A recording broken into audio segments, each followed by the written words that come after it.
Hej så, vi vil godt fortælle om shields og sensors. Den første her, det er en tilt switch.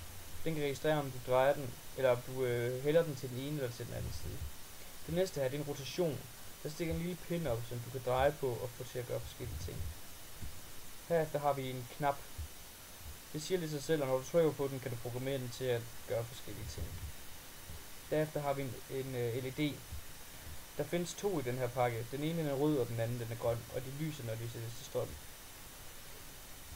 Herefter har vi en light sensor. Den kan registrere lyset i rummet, og du kan så programmere den til f.eks. at tænde for et lys, eller for et LED, ved et bestemt lysstyrke. Herefter har vi en buzzer.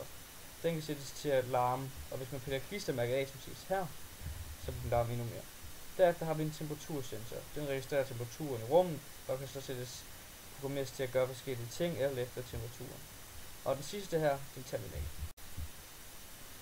Dette her, det er Arduinoen. Hvis vi godt vil sætte den til computer, så kan vi sætte et USB-stik til her, og så sætte ind i computeren. Så kan den så programmeres. Ved at sætte denne her ovenpå, kan den forbinde alle de shields og sensors, vi har herover til Arduinoen. Under den her sidder der en masse pinde, som skal passe ned i hullerne, som sidder her. Her har vi en Arduino. Ved at sætte denne her fast til Arduinoen, kan vi forbinde alle vores shields og sensors ved hjælp af disse ledninger.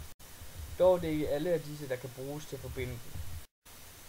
Den her ledning, den kan sættes ned her, og så forbindes over til den her. Det display, den kan fx vise, hvad temperaturen er i rummet.